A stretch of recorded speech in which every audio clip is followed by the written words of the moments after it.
Group 1 సర్వీసెస్కు నిర్దేశింపబడిన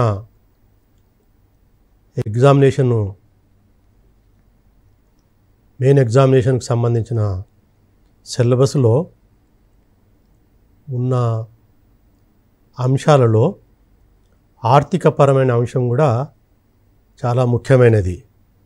so దీనిలో భాగంగానే మీకు మిగతా పేపర్స్తో పాటు 4వ పేపర్లో ఎకానమీ అండ్ డెవలప్మెంట్ కూడా చేర్చబడింది. ఈ పేపరు మిగతా పేపర్లతో సమానంగానే దానికి వెయిటేజ్ ఇవ్వడం జరిగింది. సో దీనిలో ఎకానమీ అండ్ డెవలప్మెంట్లో మనకు ముఖ్యంగా 3 అంశాలు ఉన్నాయి. మొదటి అంశము ఇండియన్ ఎకానమీ, రెండవ అంశము తెలంగాణ ఎకానమీ, మూడవ అంశము డెవలప్మెంట్ అండ్ ఎన్వైరన్మెంట్కి సంబంధించింది. సో 3కి కూడా దాదాపు సమానమైన వేటే ఇచ్చే అవకాశాలు ఉన్నాయి. కాబట్టి ప్రతి section Indian economy, Telangana economy and ఎన్వైరన్మెంట్కి సంబంధించిన అంశాల గురించి మీరు చదవాల్సిన అవసరం ఉంటుంది. ఈరోజు మనకు ముఖ్యంగా తెలంగాణ ఎకానమీకి సంబంధించిన సిలబస్ గురించి క్లుప్తంగా వివరించడం జరుగుతుంది. తర్వాత వచ్చే లెసన్స్లో ప్రతి అంశాన్ని గురించి కూడా డీటెయిల్డ్గా మీకు చెప్పడం జరుగుతుంది. సో తెలంగాణ ఎకానమీ సెక్షన్లో మనకు 5 సెక్షన్లుగా విభజించడం జరిగింది. మొదటి సెక్షను తెలంగాణ ఎకానమీకి సంబంధించింది డైరెక్ట్గా, రెండవది ఈ యొక్క హ్యూమన్ రిసోర్సెస్కి సంబంధించింది, మూడవ సెక్షను భూ సంస్కరణలకు సంబంధించిన విషయాలు ఉంటాయి. ఇక 4వ దానిలో వ్యవసాయము మరియు అనుబంధ రంగాల గురించి అంశాలు చేర్చడం జరిగింది. ఇక లాస్ట్ సెక్షన్లో పరిశ్రమలు మరియు సేవల రంగాల గురించి తెలంగాణకు సంబంధించిన అంశాలను మనము చెప్పుకుంటాము. వీటి గురించి మనము క్లుప్తంగా వివరిస్తాను. మిగతా సెక్షన్స్తో పోల్చుకుంటే ఈ సెక్షన్ యొక్క విడ్త్ చాలా ఎక్కువగా ఉన్నది. ఎందుకంటే తెలంగాణ ఆర్థిక వ్యవస్థ, తెలంగాణ స్టేటు ఫార్మేషను కంటే ముందు తెలంగాణ మనకు స్టేటు 2 జూన్ 2014లో రావడం జరిగింది. అంతకుముందు మన తెలంగాణ ప్రాంతము 2 విభిన్నమైన పాలనలో ఉండడం జరిగింది. ఒకటిది మనము హైదరాబాద్ స్టేట్లో భాగంగా తెలంగాణ ప్రాంతము ఉండేది. దాదాపు కొన్ని శతాబ్దాలు, 5 శతాబ్దాలు కూడా తెలంగాణ ప్రాంతము ఈ యొక్క నిజాము మరియు వాళ్ళకు సంబంధించిన పరిపాలన ఉండడం జరిగింది. సో కాబట్టి మనం ఈ సెక్షన్లో తెలంగాణ ఎకానమీని హైదరాబాద్ స్టేట్లో ఎలా ఉండే, అభివృద్ధి ఎలా ఉండే, సమస్యలు ఏంటున్నాయి, సో ముఖ్యంగా మన వ్యవసాయము, పరిశ్రమలు మరియు వర్తకము సంబంధించిన అంశాలను మనము చెప్పుకోవడం జరుగుతుంది. ఎందుకంటే ఈ యొక్క తెలంగాణ ఆర్థిక వ్యవస్థ యొక్క ఇప్పుడు మనం చూసే లక్షణాలు ఏమిటంటే అవి కొంతవరకు అప్పుడు ఉన్న పరిస్థితులను బట్టి కూడా కొంతవరకు నిర్ణయించబడతాయి. కాబట్టి హైదరాబాద్ స్టేట్లో మన ఆర్థిక వ్యవస్థ ఎలా ఉందన్నది మనం చెప్పుకోవాల్సిన అవసరం ఉంటుంది దాని గురించి. ఇక రెండవది ఏంటంటే దాదాపు ఒక 7 దశాబ్దాలు మన తెలంగాణ ఎకానమీ అనేది, తెలంగాణ ప్రాంతం అనేది యునైటెడ్ ఆంధ్రప్రదేశ్లో భాగంగానే ఉన్నది. మనకు తెలుసు ఈ యొక్క తెలంగాణ స్టేటు 1956 నుంచి 2014లో యునైటెడ్ ఆంధ్రప్రదేశ్లో భాగంగా కోస్టల్ ఆంధ్ర, రాయలసీమతో పాటు మన తెలంగాణ ప్రాంతం కూడా ఉన్నది జరిగింది. కాబట్టి ఈ పీరియడ్లో మన యొక్క ఆర్థిక వ్యవస్థ ఎలా పరిణామం చెందింది, ఎలా వృద్ధి చెందిందా, లేకపోతే పురోగమనమా తిరోగమనమా ఎలా జరిగిందనేది వాటికి సంబంధించిన అంశాల గురించి మనము కొంత విపులంగా చెప్పుకోవడం జరుగుతుంది. సో దీనిలో ముఖ్యంగా 2 తిరోగమనంకు సంబంధించిన అంశాలే చేర్చడం జరిగింది. ఎందుకంటే మన తెలంగాణ ఆర్థిక వ్యవస్థ యునైటెడ్ ఆంధ్రప్రదేశ్లో ఉన్నప్పుడు కొన్ని ఒడుదుడుకులకు లోను కావడం జరిగింది. దానిలో కొంత తెలంగాణ ప్రాంతము నష్టానికి గురి కావడం జరిగింది. దాన్నే మనము ఏ విధంగా మన తెలంగాణ ప్రాంతము డిప్రవేషన్కు తర్వాత అండర్ డెవలప్మెంట్ కావడం జరిగింది. అంటే డిప్రవేషన్ అంటే మనకు రావాల్సిన వాటిని రాకపోవడము, అండర్ డెవలప్మెంట్ అంటే అభివృద్ధి కావాల్సిన అవకాశాలు ఉన్నప్పుడు కాబట్టి బట్ డెవలప్మెంట్ కాకపోవడము. సో ఈ రెండింటి గురించి మనం కొంతవరకు గణాంకాలతో పాటు చెప్పుకోవడం జరుగుతుంది. ఇది చాలా ముఖ్యమైనది. ఇక ఇంకో ముఖ్యమైనది అంటే తెలంగాణ ఆర్థిక వ్యవస్థ వచ్చిన తర్వాత, తెలంగాణ రాష్ట్రం వచ్చి ఏర్పడిన తర్వాత మన తెలంగాణ ఆర్థిక వ్యవస్థ ఏ విధమైన మార్పులకు లోనైంది. ఎందుకంటే తెలంగాణ రాష్ట్రం వచ్చిన తర్వాత దాదాపు గత 7 సంవత్సరాలలో చాలా మార్పులు జరిగినాయి. ఎందుకంటే ఏవైతే ఆటంకాలు మనం అని భావించావో వాటికి కొంతవరకు సడలింపు జరిగింది. కాబట్టి మన ఆర్థిక వ్యవస్థ ఎలా పుంజుకున్నది దాన్ని మనం కొంచెము సంఖ్యాపరంగా అంటే స్టాటిస్టిక్తో ఎక్స్ప్లెయిన్ చేయడం జరుగుతుంది. ఓకే, దీంట్లో భాగంగానే మన యొక్క ఆర్థిక వ్యవస్థ యొక్క స్ట్రక్చరు ఆకృతిగా ఎలా ఉన్నది, తర్వాత ఆర్థిక వ్యవస్థ ఏ విధంగా పెరిగింది, తర్వాత ఏ రంగాలలో మన యొక్క ఆర్థిక వృద్ధి జరిగింది. ఇక్కడ ఆ రంగాలంటే మనకు వ్యవసాయ రంగము, పారిశ్రామిక రంగము, సేవల రంగం అని వివిధ రంగాల్లో ఏ రంగములో ఎంత అభివృద్ధి జరిగిందనేది మనము కూలంకషంగా మిగతా సెక్షన్లో కూడా చెప్పుకోవడం జరుగుతుంది. సో దీంట్లోనే మనము భాగంగానే తలసరి ఆదాయము ఎంత పెరిగింది, ఎందుకంటే మన జీవన ప్రమాణ స్థాయిని కొలిచే సూచికలలో మన తలసరి ఆదాయం కూడా ఒక్కటిగా భావించడం జరుగుతుంది. కాబట్టి తలసరి ఆదాయం అనేది ఏ విధంగా మార్పు చేయడం జరిగింది. సో దీంట్లో మనం చెప్పుకుంటుందంటే ఒకటి మనము తెలంగాణ ఎకానమీలో ఎలా జరిగిందనేది కాకుండా ఈ యొక్క భారతదేశ ఆర్థిక వ్యవస్థలో మన తెలంగాణ యొక్క పాత్ర ఏంటనేది సంఖ్యాపరంగా చెప్పుకోవడం జరుగుతుంది.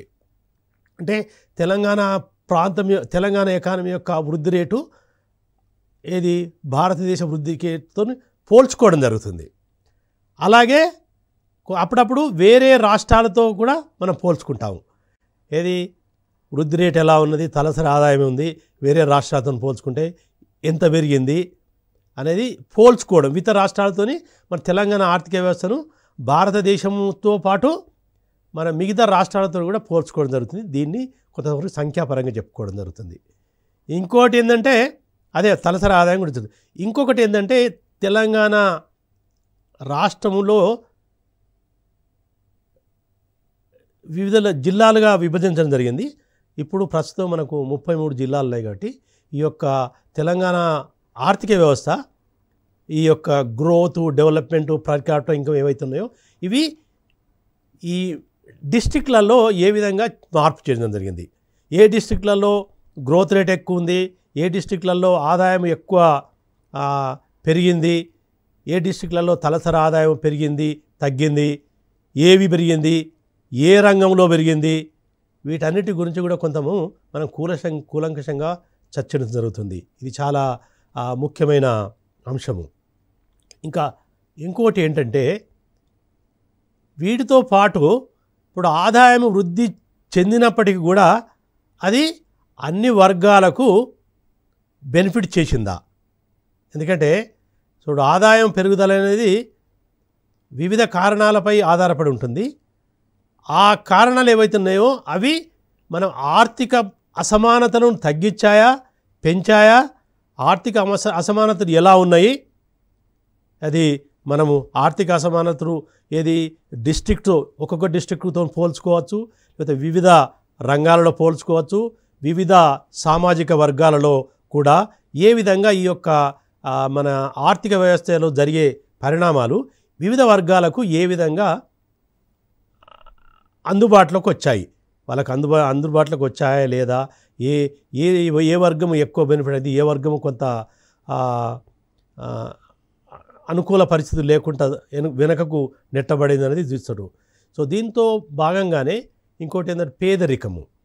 సో పేదరికం అనేది మనకు ఆల్రెడీ తెలుసు. పేదరికము ఇది ఆల్రెడీ వేరే, మీరు ముఖ్యంగా ఇండియన్ ఎకానమీకి సంబంధించిన అంశాలలో దీని గురించి సంబంధించిన భావనలు, అంటే పేదరికం అంటే ఏంటి, ఎలా కొలుస్తారు, వాటి దీని గురించి కూడా మీరు నేర్చుకున్నామంటే ఇక్కడ ఏంటంటే పావర్టీ అనేది తెలంగాణ రాష్ట్రంలో ఎంత ఉండే, పెరిగిందా తగ్గిందా, అది వివిధ మిగతా రాష్ట్రాలతో పోల్చుకుంటే తెలంగాణలో పావర్టీ యొక్క తగ్గిందా పెరిగిందా అనేది వీటి గురించి కూడా చెప్పుకోడు. అంటే ఏంటంటే ఈ సెక్షన్లో చాలా పెద్ద సెక్షను. అంటే ఎందుకంటే తెలంగాణ ఆర్థిక వ్యవస్థను తెలంగాణ రాష్ట్రంకు రాకముందు 2 దశలలో ఎలా ఉన్నది, ఇది హైదరాబాద్ స్టేట్లో ఎలా ఉండే, యునైటెడ్ ఆంధ్రప్రదేశ్లో ఎలా ఉండే, మళ్ళీ దాంట్లో వివిధ రంగాలు, ఫర్ ఎగ్జాంపుల్ అగ్రికల్చర్ ఎలా ఉండే, ఇండస్ట్రీ ఎలా ఉండే, లేకపోతే సేవల రంగం ఎలా ఉండే, ట్రేడ్ ఎలా ఉండే అనేది ఇవన్నీ మనం చెప్పుకుంటాం. కాబట్టి ఇది చాలా కొంత గణాంకాలతో పాటు కొంత మనకు ఈ యొక్క చారిత్రక ఇన్ఫర్మేషన్ కూడా మనకు కొంత అవసరం వస్తుంది. దీనిలో రెండే ఏంటంటే, దీనిలో మనకు ఈ సెక్షన్ను మనం చూసుకుంటే మనకు కావాల్సిన ఇన్ఫర్మేషన్ రెండిటిగా విభజించవచ్చు. ఒకటి స్టాటిక్ ఇన్ఫర్మేషను. స్టాటిక్ అంటే అది మార్పు ఉండదు, ఎందుకంటే ఏదైతే డైనమిక్ ఉంటుంది, డైనమిక్ అంటే మారుతూ ఉంటుంది, సంవత్సరం మారుతూ ఉంటుంది. సో ఉదాహరణకు Telangana economy in Hyderabad state అనేది ఇటు స్టాటిక్ అంశం ఉంది, ఎందుకంటే అది ఎలా ఉందో అంతే ఉంది, దానిలో మార్పులు ఏం లేదు కదా, ఆ పీరియడ్లో ఎలా ఉందనేది మనం నిర్దిష్టంగా చెప్పవచ్చు. దానిలో ఏమున్నదని మనకి ఆల్రెడీ దానికి మనం మార్పులు జరిగిందనేది మనం భావించాల్సిన అవసరం లేదు, కాబట్టి స్టాటిక్ కింద వస్తుంది. అలాగే తెలంగాణ ఆర్థిక వ్యవస్థ యునైటెడ్ ఆంధ్రప్రదేశ్లో ఎలా ఉన్నదనేది కూడా ఇది కూడా పాస్ట్ కింద. సో కాబట్టి ఈ రెండు కూడా మనకు స్టాటిక్గా ఉన్నాయి, కాబట్టి ఇన్ఫర్మేషన్ ఈజ్ కరెక్ట్. మనకు ఇన్ఫర్మేషన్ అవగాహన ఉంటే మనము ఎగ్జామినేషన్లో మనం సక్సెస్ కావడానికి అవకాశం ఉంటుంది. ఇక మిగతా 2 అంశాలు ముఖ్యంగా ఈ తెలంగాణ ఎకానమీ, తెలంగాణ రాష్ట్రం ఏర్పడిన తర్వాత తెలంగాణ ఎకానమీ ఏ విధంగా మార్పులు చెందిందనేది చెప్పాలంటే అది సంవత్సరం మారుతూ ఉంటుంది. సో కాబట్టి ఏంటంటే ప్రతి సంవత్సరం, పోయిన సంవత్సరంతో పోల్చుకుంటే ఈ సంవత్సరము నీకు ఏదైనా ఏది వృద్ధి రేటులో మార్పు రావచ్చు, ఈ యొక్క సెక్టరల్ వివిధ రంగాల యొక్క వాటా కూడా మారచ్చు, తలసరి ఆదాయంలో కూడా మార్చవచ్చు. సో కాబట్టి ఏంటంటే ఇది సంవత్సరం మారుతుంది, కాబట్టి మనము లేటెస్ట్ ఇన్ఫర్మేషన్, లేటెస్ట్ డాటా మనకు కంపల్సరీ అవగాహన ఉండాలి.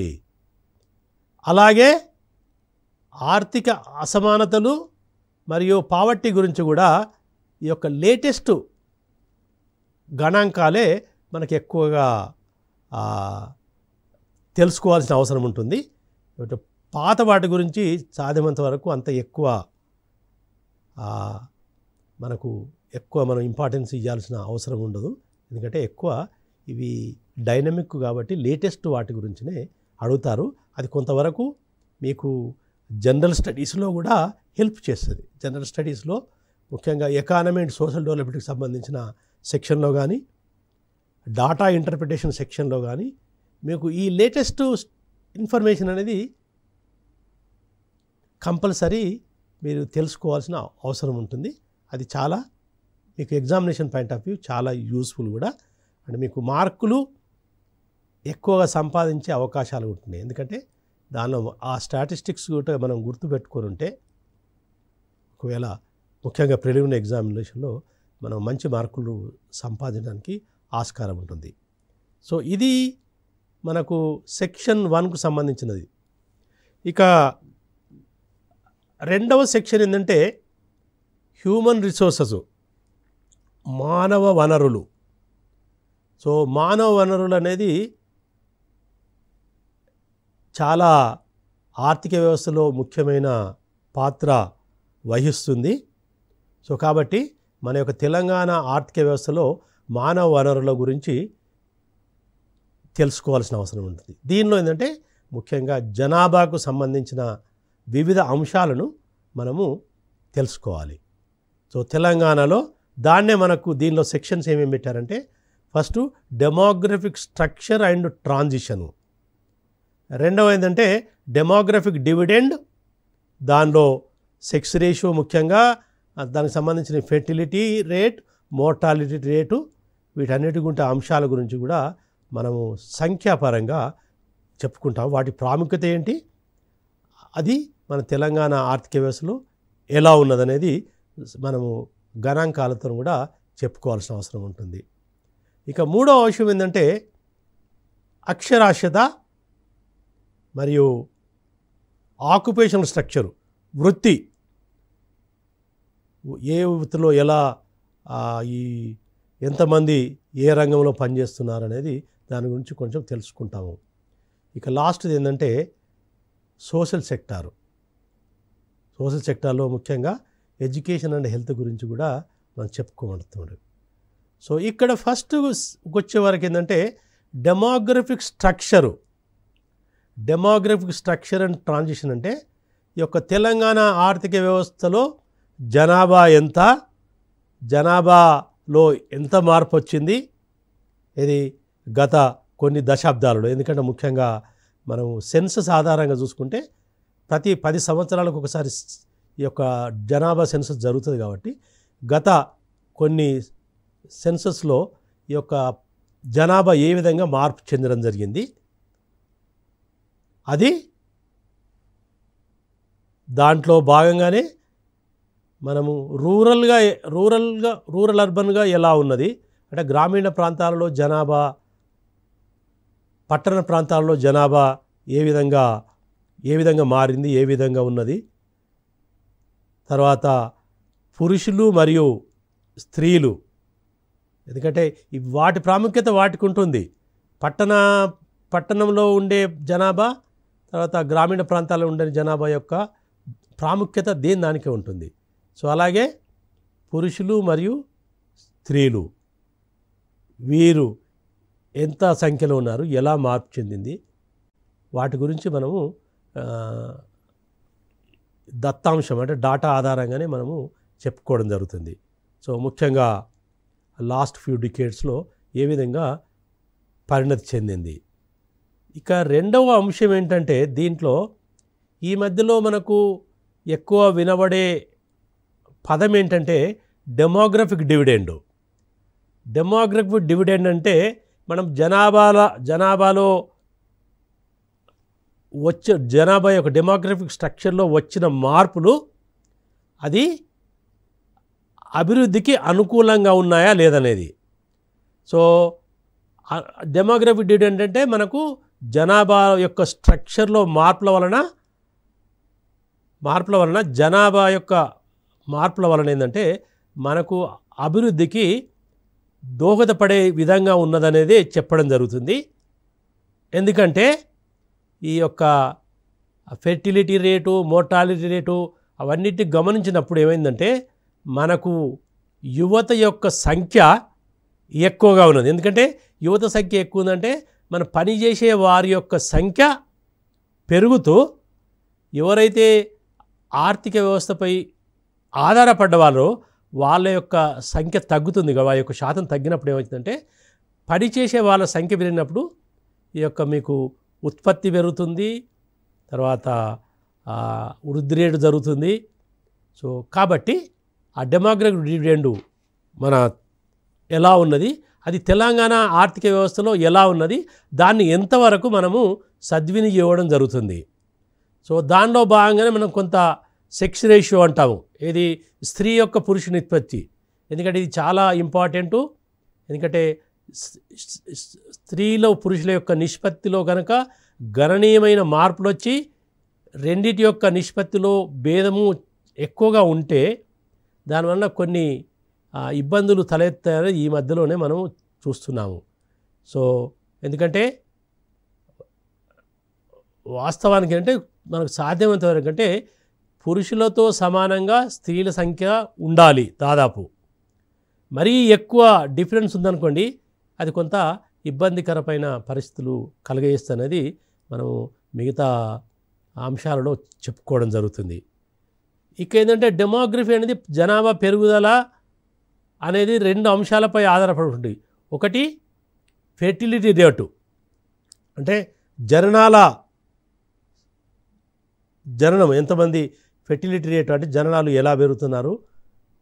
తర్వాత చనిపోయేవారు, ఫెర్టిలిటీ రేటు, మోర్టాలిటీ రేటు అంటే చనిపోయేవారి శాతాన్ని, కొత్తగా పుట్టిన వాళ్ళ దానికి సంబంధించిన అంశాలు. ఎందుకంటే ఇది కూడా చాలా ఇంపార్టెన్సే. ఎందుకంటే ఫెర్టిలిటీ రేట్ కనుక ఎక్కువగా ఉండుంటే మనకు పిల్లల జనాభా ఎక్కువగా ఉంటుంది. సో పిల్లల సంఖ్య ఎక్కువైనప్పుడు పిల్లలకు కావాల్సిన అవసరాలు కూడా తీర్చాల్సిన అవసరం వస్తుంది. సో కాబట్టి ఫెర్టిలిటీ రేట్ ఎక్కువ ఉంటే కూడా అది జనాభా విస్ఫోటానికి దారిస్తుందని మనకు ఇదివరకు చెప్పడం జరుగుతుంది. సో జనాభా అందుకే ఏంటంటే ఫెర్టిలిటీ రేట్ కూడా కొంత వరకు అదుపులో ఉండాల్సిన అవసరం ఉంటుంది. అలాగే చనిపోయేవారి సంఖ్య, చనిపోయేవారంటే ఇప్పుడు ఎందుకంటే ఏదో ఒక ఏజ్ తర్వాత మనకు చనిపోయే ఆస్కారాలు ఎక్కువ ఉంటాయి కాబట్టి ఈ రెండింటి మధ్య భేదం ఎంత ఉంది. సో దాన్ని ఆధారంగానే డెమోగ్రఫిక్ డివిడెండ్ కూడా నిర్ణయించబడుతుంది. దీన్ని ఏంటంటే జనాభా యొక్క ఏజ్ ప్రకారం, అంటే వయసు రీత్యా జనాభా ఏ విధంగా ఉంది, ఎంత వయసు వాళ్ళు ఎంత జనాభా ఉన్నారు.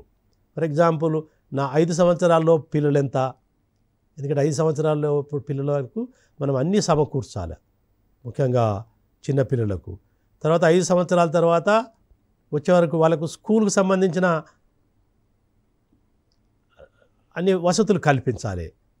సో వాళ్ళు వర్కర్గా మారడానికి ఓన్లీ 15 సంవత్సరాల తర్వాతనే మనకు ఆర్థిక వ్యవస్థలో ప్రొడక్టివ్గా పార్టిసిపేట్ అవుతారు కాబట్టి సో 15 సంవత్సరాల వరకు వాళ్ళకి అవసరాలు ఏంటుండే. అది ఫెర్టిలిటీ రేట్పై కొంతవరకు ఆధారపడి ఉంటుంది. అలాగే మోర్టాలిటీ రేటు, ఎంతమంది చనిపోతున్నారు, అంటే వృద్ధులు ఎంతమంది ఉన్నారు, ఎక్కువ ఉన్నారనుకోండి, దాదాపు 60 సంవత్సరాలు దాటిన వాళ్ళు ఎక్కువ ఉన్నారనుకోండి, వాళ్ళ అవసరాలు వేరే ఉంటాయి, వాళ్ళ ఆర్థిక వ్యవస్థపై ఎక్కువ డిపెండెంట్ కావడుతుంది. వాళ్ళ అవసరాలు ముఖ్యంగా ఆరోగ్యపరమైన సమస్యలు వాటన్నిటి గురించి కూడా మనకు తెలుసుకోవాల్సిన అవసరం ఉంటుంది. వీటి ఏంటంటే ఇవన్నీ కూడా మన డెమోగ్రఫిక్ డివిడెండ్ నిర్ణయిస్తాయి, తర్వాత ఆర్థిక వ్యవస్థపై ప్రభావం కలుగచేస్తాయి.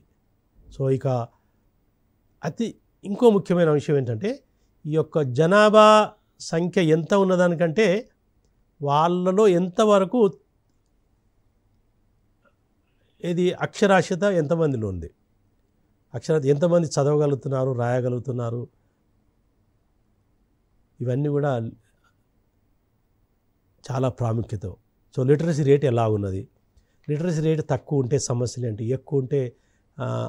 ఎక్కువ ఉంటే కలిగే లాభాలేంటి, అది మన తెలంగాణ ఆర్థిక వ్యవస్థలో తెలంగాణలో ఎలా ఉంది, తెలంగాణలో వివిధ జిల్లాలలో ఎలా ఉన్నది, వీటన్నిటి గురించి కూడా మనము చెప్పుకోవడం జరుగుతుంది.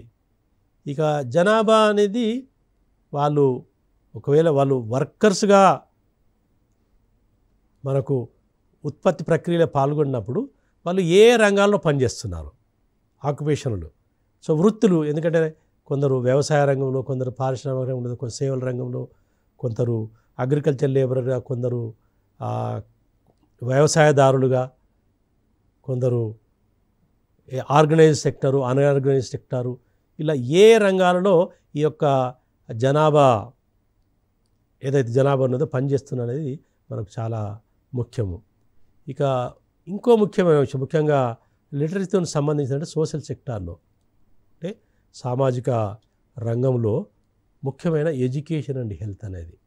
ఎందుకంటే డెమోగ్రఫిక్ డివిడెండ్కు మనము డెమోగ్రఫిక్ డివిడెండ్ కనుక సద్వినియోగం చేసుకోవాలంటే అది మనకు ఈ సోషల్ సెక్టార్తోని అనుబంధంగా ఉన్నప్పుడే డెమోగ్రఫిక్ డివిడెండ్ వచ్చే బెనిఫిట్స్ను మనము ఫుల్గా ఆర్థిక వ్యవస్థకు చేరగలుగుతాయి. సో కాబట్టి ఎడ్యుకేషను, ఆర్థిక విద్యా వ్యవస్థ ఎలా ఉన్నది, తర్వాత హెల్త్, ఆరోగ్య పరంగా మన తెలంగాణ ఎకానమీలో ఎడ్యుకేషన్ సిస్టమ్ ఎలా ఉన్నది, హెల్త్ సిస్టమ్ ఎలా ఉన్నది, వీటన్నిటి గురించి కూడా మనము ఈ పేపర్లో, ఈ సెక్షన్లో డీటెయిల్డ్గా చెప్పుకోవడం జరుగుతుంది. సో ఇది రెండవ. ఇక మూడవది అంశం ఏంటంటే ఇది కూడా నేను చెప్పినట్టు స్టాటిక్ అంశమే చాలా వరకు, ఎక్సెప్ట్ కొన్ని లిమిటెడ్ లెవెల్లో డైనమిక్ అనిపించినా బట్ ఇది మొత్తం కూడా స్టాటిక్ అంశమే. ఎందుకంటే ఈ యొక్క భూ సంస్కరణ అనేది ఈ గడిచిన కాలంలో జరిగినాయి కాబట్టి అవి ఏ పీరియడ్లో ఎలా జరిగినాయి వాటి గురించి డీటెయిల్డ్గా టెనెన్సీ రిఫార్మ్స్, ల్యాండ్ సీలింగ్స్, ఈ యొక్క వీటన్నిటి గురించి కూడా మనకు దీనిలో తెలుసుకోవడం జరుగుతుంది. సో ఇది కూడా స్టాటిక్ కాబట్టి ఇది ఆల్రెడీ రెడీమేడ్ ఇన్ఫర్మేషన్ మీకు అందుబాటులో ఉంటుంది. సో అది మీకు చెప్తాను. ఇక నాలుగో ఏంటంటే మనం structure and growth of Telangana economy చెప్పుకున్నప్పుడు మనము డిఫరెంట్ సెక్టార్స్లో మనకు అగ్రికల్చరు, ఇండస్ట్రీ మరి సర్వీసెస్ అని చెప్పుకోవడం జరిగింది. సో అగ్రికల్చరు మనకు తెలుసు, వ్యవసాయ అనుబంధ రంగాలు. మన తెలంగాణ ఆర్థిక వ్యవస్థ ఇప్పటికీ కూడా వ్యవసాయానికి ప్రాముఖ్యత ఇస్తున్నది. వ్యవసాయ రంగం ద్వారా లభించే ఆదాయము, తర్వాత ఉపాధి కూడా గణనీయంగా ఉన్నది. ఇప్పుడు ఈ మధ్యలో అగ్రికల్చర్లో మనకు గణనీయమైన మార్పులు కూడా రావడం జరిగింది. వాటిని మనము వివిధ రూపాలలో ఎలా ఈ యొక్క అగ్రికల్చర్ అండ్ ఈ సెక్టార్లో ఎంత వాటా, మన జిఎస్డిపిలో గ్రాస్ స్టేట్ డొమెస్టిక్ ప్రొడక్ట్లో ఈ యొక్క వ్యవసాయం ద్వారా వచ్చే వాటా ఎంత, అలాగే వ్యవసాయానికి సంబంధించింది ముఖ్యంగా ల్యాండ్ ఆధారంగా కాబట్టి ఈ యొక్క ల్యాండు తెలంగాణ రాష్ట్రంలో ఏ విధంగా డిస్ట్రిబ్యూట్ అయినది, ఏ రంగాలు, ఏ వర్గాలలో ఎంత శాతం ల్యాండ్ ఉన్నది, తర్వాత వ్యవసాయానికి తర్వాత ఇరిగేషను. సో ఇరిగేషను ఏ విధంగా ఉన్నది, వివిధ ఏది major irrigation, minor irrigation, medium irrigation ఏ విధంగా ఉన్నది. ముఖ్యంగా ఈ మధ్యలో ఇరిగేషన్ సెక్టార్లో చాలా మార్పులు ప్రభుత్వం తీసుకొని రావడం జరిగింది. వీటన్నిటి గురించి కూడా. సో అలాగే ఏంటంటే ఇప్పటికీ కూడా మన తెలంగాణ ప్రాంతంలో కొంచెం డ్రై ల్యాండ్ ఉంది. అంటే ఈ యొక్క ఇరిగేషను సరిపోనంత లేని ప్రాంతాలు ఉంది. సో వాటిలలో వ్యవసాయం ఏ విధంగా జరుగుతుంది, ఏ పంటలు పండిస్తున్నారు చూచుడు, తర్వాత అగ్రికల్చర్పై ఏ విధంగా ఆధారపడడం జరిగింది, ఏ పంటలు మన తెలంగాణ ఆర్థిక వ్యవస్థలో ఏ పంటలు పండిస్తున్నారు, రైతులు ఏ పంటలు పండిస్తున్నారు, వాటిలో ఏ విధంగా మార్పులు వచ్చినది ఈ సెక్షన్లో మనం చెప్పుకోవడం జరుగుతుంది. ఇక తర్వాత మనకు లాస్ట్ సెక్షన్ ఏంటంటే దీంట్లో అగ్రికల్చర్లో ఏంటంటే ముఖ్యంగా పంటల మార్పిడి ఏ విధంగా జరిగింది, ఉత్పాదకలో ఏ విధంగా మార్పులు జరిగినాయి, వ్యవసాయానికి ఇవన్నీ ఏమి ఇచ్చారో. సో వ్యవసాయ రంగంలో మనం చేపించినప్పుడు ముఖ్యంగా ఏంటంటే పంటల మార్పిడి ఏ విధంగా ఉన్నది, తర్వాత ఉత్పాదకత ఎలా ఉన్నది, తర్వాత వ్యవసాయం పరపతి మార్కెటింగ్ విధానం ఎలా ఉన్నది, సో కోఆపరేటివ్ సెక్టారు ఏ విధంగా వ్యవసాయ రంగంలో ప్రాముఖ్యత వహిస్తున్నది, వీటి గురించి చెప్పుకోవడం జరుగుతుంది. ఇక లాస్ట్ సెక్షన్కి వచ్చే వరకు పరిశ్రమలు మరియు సేవల రంగాలు. సో వీటిలలో కూడా ఎందుకంటే మిగతా రంగంతో పోల్చుకుంటే ఈ ఇండస్ట్రీ అగ్రికల్చర్తో పోల్చుకుంటే ఈ యొక్క ఇండస్ట్రీ అండ్ సేవల రంగం కూడా ప్రాముఖ్యత వహిస్తున్నాయి. సో ఇండస్ట్రీలో ముఖ్యంగా industrial development, structure of development, sick industries, తర్వాత వీటి గురించి డీటెయిల్గా చెప్తాము. తర్వాత సర్వీసెస్ సెక్టార్లో ఏ విధంగా మార్పు జరిగింది, ఎంప్లాయ్మెంట్ ఎలా ఉన్నది, వీటన్నిటి పైన చెప్పిన 5 సెక్షన్లో ఏవైతే మనము సూక్ష్మంగా చెప్పామో వాటి గురించి మనము విపులంగా ఈ పేపర్లో చెప్పుకోవడం జరుగుతుంది. సో కాబట్టి రాబోయే నెక్స్ట్ లెసన్స్లో ఒక్కొక్క అంశాన్ని తీసుకొని విపులంగా ఎక్స్ప్లెయిన్ చేయడం జరుగుతుంది.